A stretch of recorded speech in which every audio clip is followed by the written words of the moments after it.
Quanto è difficile fare la cosa giusta, quanto è difficile, ma anche quanto è necessario fare la cosa giusta quando i tempi sono cupi, perché poi il film ruota intorno a questo concetto.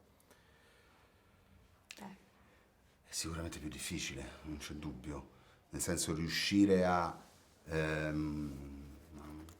ma esistere, a muoversi, non perdendo di vista quelle che sono le cose importanti della vita è sicuramente più difficile. Il nostro film racconta proprio questo, no?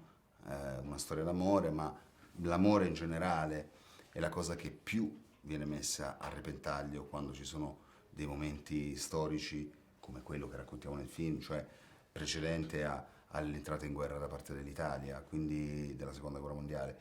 Quindi sì, è più difficile. sì, sì, è assolutamente più difficile, anzi gli ostacoli, cioè, la posta in gioco è molto più alta in questa storia, per cui quello che rischiano i nostri personaggi di fronte a un pericolo imminente, insomma, sono montagne proprio. C'è il ventennio fascista, ci sono le leggi razziali, quindi l'Italia sta entrando nella seconda guerra mondiale. È un argomento straletto, straconosciuto, l'abbiamo imparato attraverso libri, le testimonianze. Però da attori, da interpreti, entrare in quel mondo lì, cosa avete capito in più?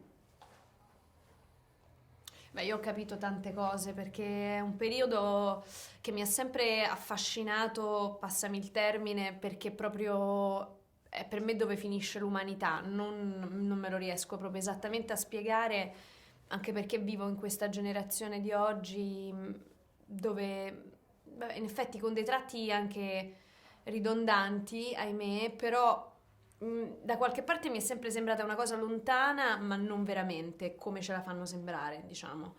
E farlo, interpretare un personaggio che vive in quegli anni, poi con la difficoltà di essere una donna, e quindi diciamo che è un problema aggiunto, e vivere questo senso di precarietà, di terrore, è stato, ho capito proprio delle cose intime che non so neanche spiegare, ma leggerlo è, devo dire, molto diverso che interpretare un personaggio che vive in quegli anni, calarti in quei panni e cercare di vivere emotivamente quello che viveva, che vive lei. Quindi sì, nel senso, non lo so. Ma diciamo che se pensiamo che 80 anni fa l'umanità e l'Europa si è macchiata di delitti così terribili, ma uno dice non è possibile, no? Com'è possibile? 80 anni fa è niente, ma le cose che sono successe durante la seconda guerra mondiale sono veramente inaudite, cioè hanno ammazzato 6 milioni e passa di ebrei, cioè è una cosa inconcepibile, ci siamo ammazzati e scannati un paese contro l'altro in quel modo, per cui è abbastanza agghiacciante, non che oggi non ci siano le guerre, perché ci sono tantissime guerre di cui non parla nessuno, ma che di volta in volta continuano e continuano e continuano.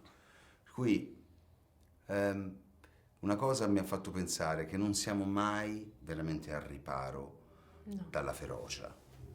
La ferocia che abbiamo espresso in quegli anni è sempre dietro l'angolo e quindi non dobbiamo dimenticarci di che cosa è successo. Questo film in qualche modo lo fa, soprattutto non tanto rispetto alla guerra e alle atrocità, ma rispetto alla concezione della libertà, che comunque è sempre il preludio alla violenza. Qualcuno disse è successo una volta e vuol dire che può ripetersi. E quindi diciamo che e ho capito forse questo, che appunto non siamo mai veramente al sicuro.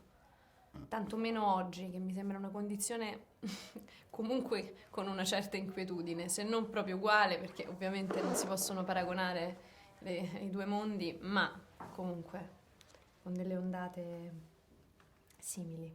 Grazie mille, grazie Grazie. ragazzi, grazie.